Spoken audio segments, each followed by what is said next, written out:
Hallelujah.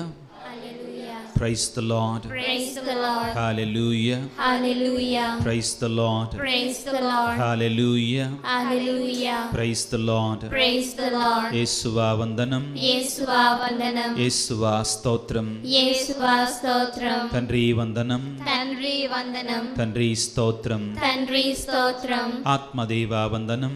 ఆత్మదేవా వందనం. ఆత్మదేవా స్తోత్రం.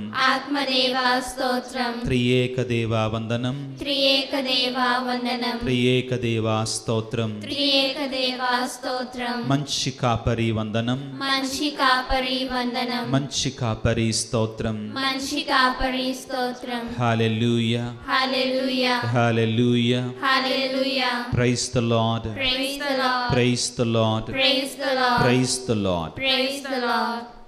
క్రీస్తునాథుని యందు మిక్కిలి ప్రియులకు సహోదరి సహోదరులారా, ఒక విచారణ ఉందనుకుందాం. ఆ విచారణకి కాపరి ఎవరు? విచారణ గురువు. ఒక కుటుంబం ఉంది. ఆ కుటుంబానికి కాపరి ఎవరు?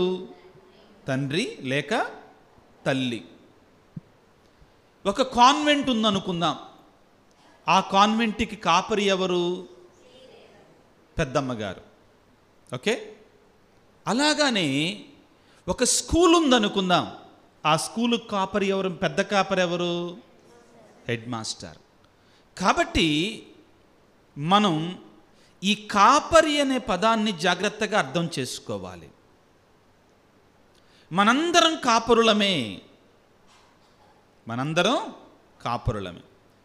మనలో కొంతమంది ఇద్దరికి కాపరి అయితే, కొంతమంది కొన్ని లక్షల మందికి కాపరి.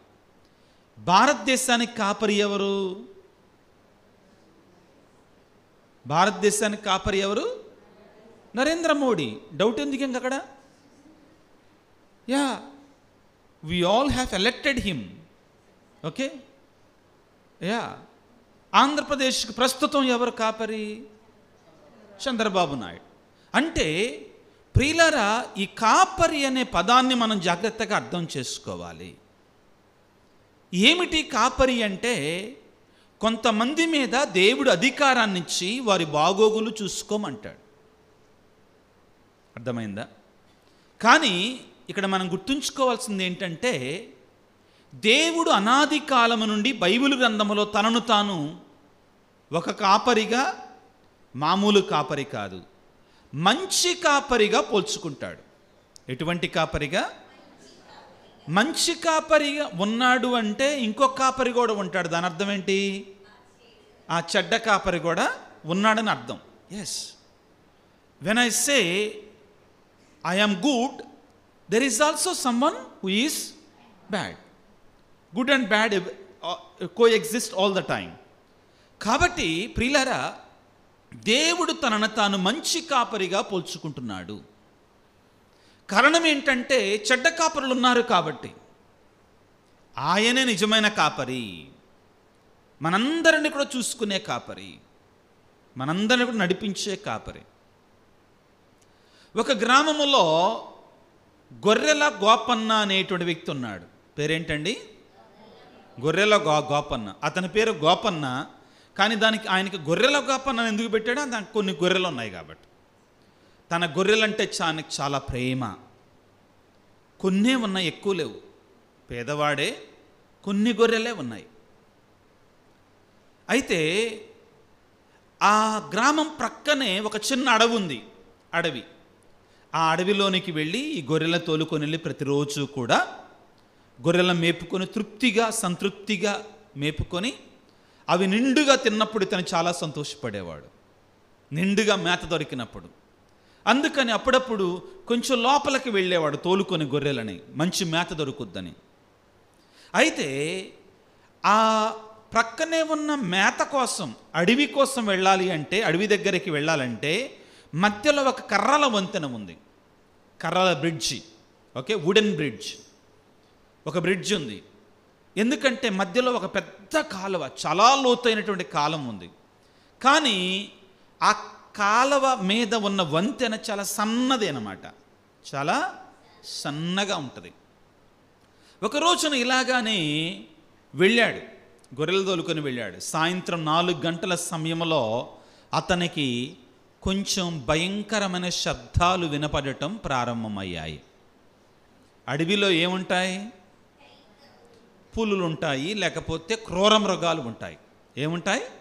క్రూర మృగాలు ఉంటాయి. అతనికి ఆ పులి యొక్క శబ్దం వినపడుతుంది.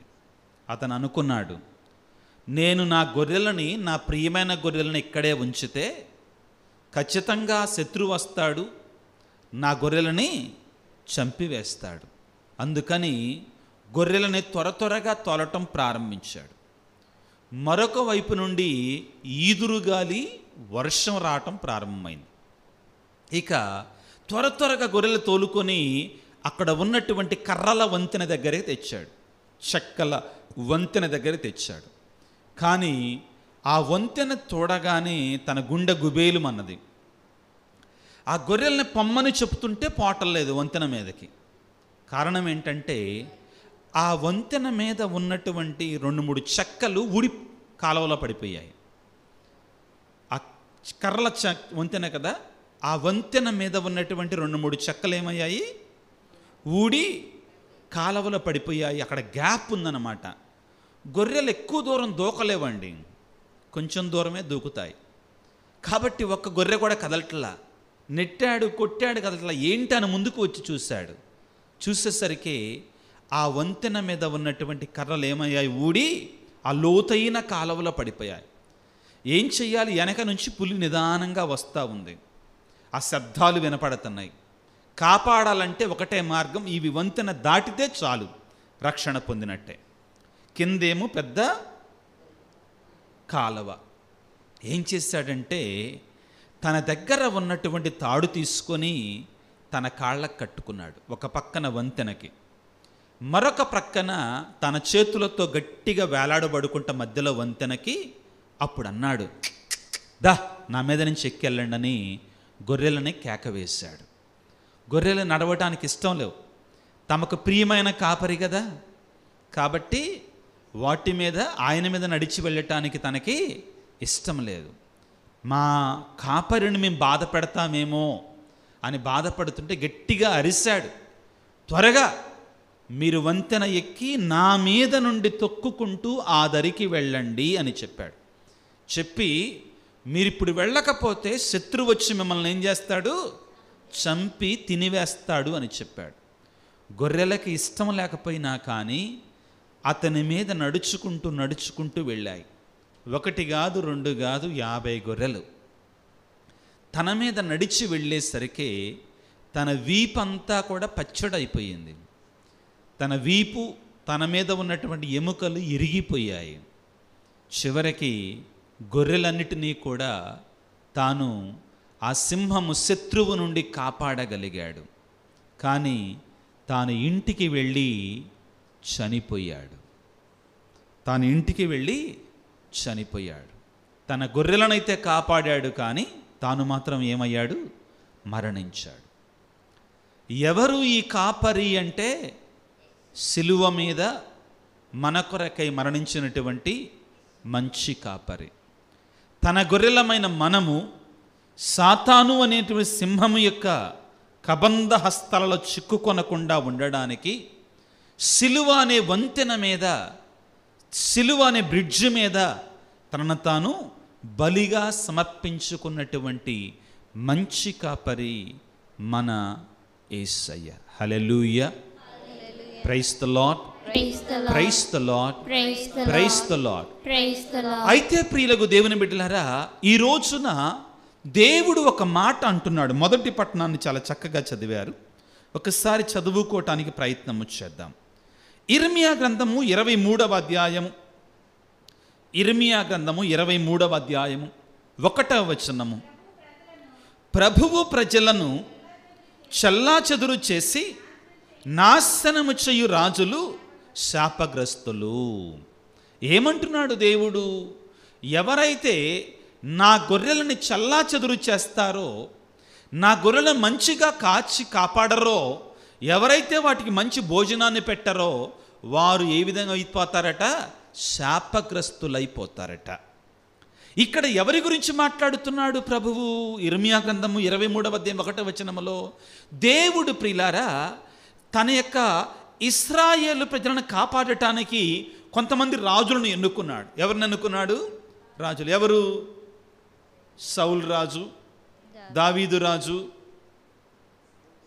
సొలొమోను రాజు, ఆ తర్వాత చాలామంది రాజులు వస్తారన్నమాట. ఆహబు రాజు అని, రెహోబాము రాజు అని చాలామంది రాజులు వస్తారు. మొదట్లో ఈ సౌలు రాజు కొంతవరకు మంచిగానే పరిపాలించాడు. ఆ తర్వాత తాను వ్యక్తిగతంగా తప్పు చేశాడు, దేవుని యొక్క కోపానికి గురి అయ్యాడు. దావీదు రాజు దేవునికి ఇష్టడుగా ఉన్నాడు, ఒక్కసారి పాపం చేశాడు, ఆ పాపం కోసం జీవితాంతం పశ్చాత్తాపడ్డాడు. కానీ ఇశ్రాయేలు ప్రజలను మాత్రం చాలా ప్రేమతో పరిపాలించాడు పిల్లారా. కానీ సొలొమోను రాజు చాలా వరకు మంచిగా పరిపాలించిన చివరికి వచ్చేసరికి పాపములో పడిపోయాడు, దేవుని చేత తిరస్కరించబడ్డాడు. అదేవిధంగా రాజ్యం రెండుగా చీలిపోయింది. ఇక ఆ తరువాత ఇశ్రాయేలు ప్రజలని రాజులు కాపరులు మంచిగా చూడాల, జాగ్రత్తగా కాపాడాల, దేవునికి ఇష్టమైన రీతిలో కాపాడాలి. మీకందరికి ఒక ప్రశ్న, ఇప్పుడు మీకందరికీ ఒక ప్రశ్న ఏంటంటే, ఒక కాపరికి 50 గొర్రెలు ఉన్నాయి. ఒక కాపరికి 50 గొర్రెలు ఉన్నాయి. తనకి పని బిజీగా ఉంది, తన బదులు మరొక కాపరిని పెట్టాడు, ఇంకొక కాపరిని పెట్టాడు. అబ్బాయి నువ్వు సాయంత్రం 4 గంటలకల్లా తోలుకొని రా గొర్రెలు అన్నాడు. ఇతను ఏం చేశాడు? 7 గంటలకు తోలుకొని వచ్చాడు. అలా తోలుకురావచ్చా? తోలుకురాకూడదు. ఎందుకంటే ఆ గొర్రెల ఓనర్ ఎవరు? Who is the owner of the sheep? Always Jesus. ప్రభు ఏం చేశాడు? తన కాపరులకి, తన గొర్రెలకి కాపరిగా ఉండమని రాజులను నియమించాడు. కానీ వీరేం చేశారు? ఆ గొర్రెలని దేవుని యొక్క మార్గం నడిపించటానికి బదులుగా, ప్రభు మార్గం నడిపించటానికి బదులుగా వారిని తప్పుడు మార్గాలను నడిపించారు. నిజదేవుని ఆరాధించటానికి బదులుగా దబ్బర దేవతలను ఆరాధించేట్లుగా చేశారు. కాబట్టి దేవుడు ఏమంటున్నాడంటే, ఇప్పుడు నేనే నా గొర్రెలను కాచుకుంటాను, నేనే నా గొర్రెలని కాచుకుంటాను, అంతేకాదు నీతిగల కాపరిని పంపిస్తానంటున్నాడు. ముఖ్యమైన మాట ఈనాటి మొదటి పట్టణంలో ఇర్మియా గ్రంథం 23వ అధ్యాయము 5వ వచనాన్ని చదువుకుందాం. ప్రభు ఇట్లనుచున్నాడు, నేను దావీదు వంశము నుండి నీతిగల రాజును ఎన్నుకొని రోజులు వచ్చుచున్నవి, ఆ రాజు విజ్ఞానముతో పరిపాలించును,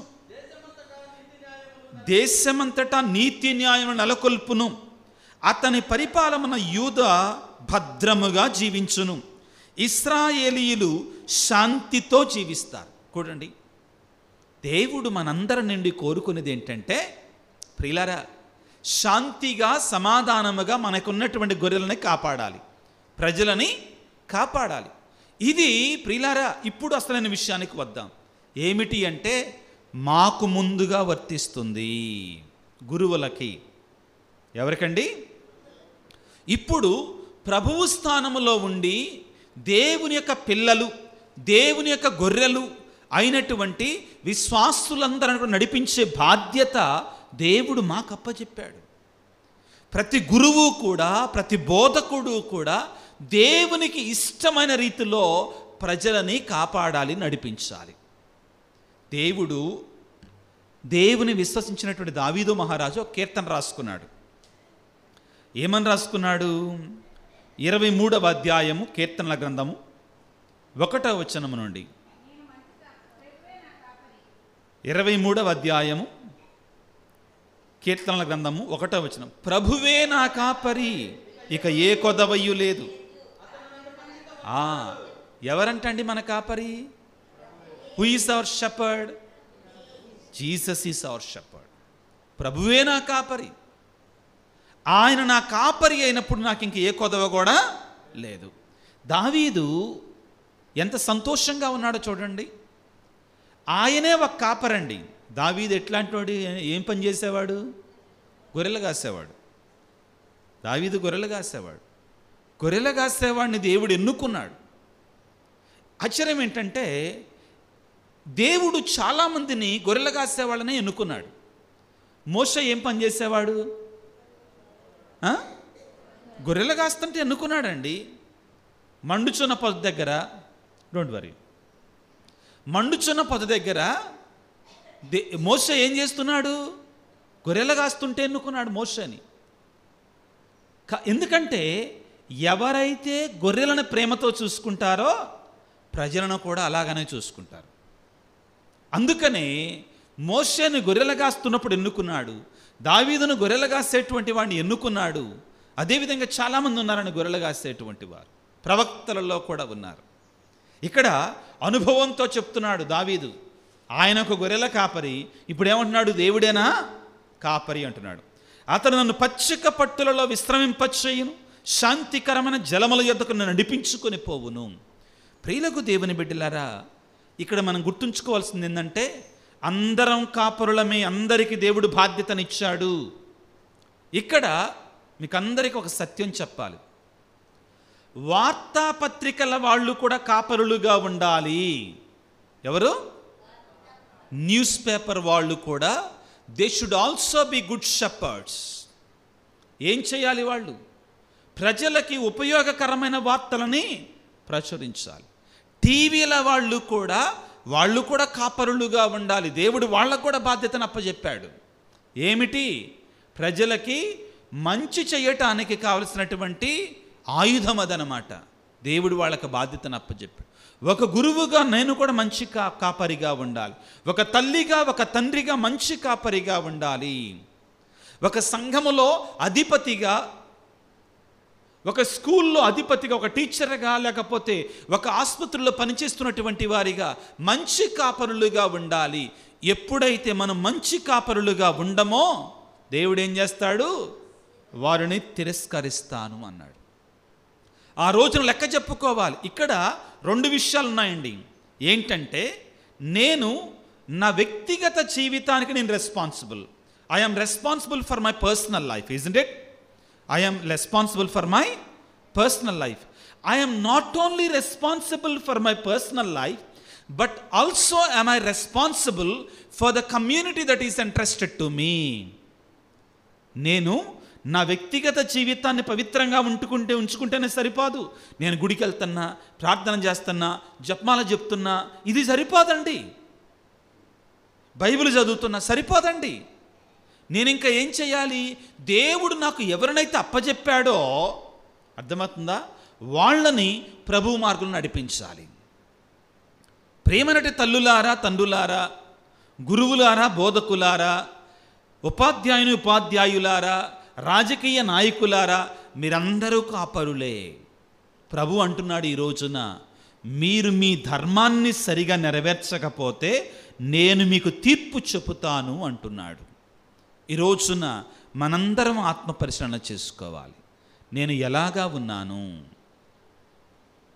నేను ఒక తండ్రిగా, ఒక తల్లిగా, ఒక ఉపాధ్యాయుడిగా, ఒక ఉపాధ్యాయురాలిగా, దేవుడు నాకు అప్పచెప్పిన పనిని ఒక రాజకీయ నాయకుడిగా, ఒక వార్తాపత్రిక అధిపతిగా, లేకపోతే ఒక గురువుగా, అన్నిటికంటే ముఖ్యంగా ఒక మఠ శ్రేష్ఠురాలిగా, సుపీరియర్గా, పెద్దమ్మగారిగా, లేకపోతే ఒక కంపెనీ యజమానిగా దేవుడు నన్ను కాపరి స్థానంలో ఉంచాడు. ప్రతి ఒక్కరికి కూడా బాధ్యత ఉంది. ఈ లోకములో నీతివంతముగా, ప్రేమతో, ధర్మబద్ధముగా నడిపించకపోతే అయ్యో మనకు అనర్థమవుతుంది. మనందరికీ కూడా సుమాత్రక ఎవరు? Who is model for us? Jesus is the model. ఆయనే మనకి మాతృక, ఆదర్శం. ప్రియులారా, ఈ రోజున మనందరం చేయవలసిన ప్రార్థన ఇదే. దేవా, నేను కూడా నీ వలె ఒక మంచి కాపరిగా మారడానికి కావాల్సిన శక్తిని, అనుగ్రహాన్ని, ఆశీర్వాదాలను దయచేయి తండ్రి అని తల వంచి ప్రార్థన చేసుకుందాం. సర్వశక్తిమంతుడా, సర్వోన్నతుడా, ప్రేమామయుడా, నీవు మంచి కాపరివి. మంచి కాపరి తన గొర్రెల కొరకై తన ప్రాణమును పెట్టును అని యోహాను సువార్త 10వ అధ్యాయంలో పలికావు. ఈనాడు మీరు మాకు ఇచ్చిన వాక్యాన్ని బట్టి మీకు స్తుతులు, స్తోత్రాలు. ప్రత్యేకమైన రీతిలో ప్రభువా, మేము కూడా మా స్థాయిలలో, మా కుటుంబాలలో, మా సంఘాలలో, మా పనిపాట్లు ఉన్న చోట మేమందరము కాపురులమే నాయన. న్యాయబద్ధముగా, ధర్మబద్ధముగా, ప్రేమతో, శాంతి సమాధానాలతో మాకు అప్పచెప్పినటువంటి వారిని నడిపించాలని నువ్వు కోరుతున్నావు. నీకు స్తోత్రాలు, వందనాలు. అయితే మాకు మా శక్తి చాలదు ప్రభువా, నీ శక్తి మాకు అనుగ్రహించండి. మేమందరము కూడా మాకు అప్పచెప్పిన మనుషుల మీద ధర్మబద్ధంగా మేము పరిపాలన చేయటానికి కావాల్సిన శక్తిని మాకు దయచేయండి. అనారోగ్యంతో బాధపడుతున్నట్టు వారికి మంచి ఆరోగ్యాన్ని దయచేయండి. కుటుంబంలో శాంతిని, సమాధానం దయచేయండి. యావత్ ప్రపంచంలో నీ శాంతిని ప్రసాదించమని మా ప్రభు అయిన క్రీస్తు ద్వారా వేడుకొనిచున్నాము తండ్రి. ఆమేన్.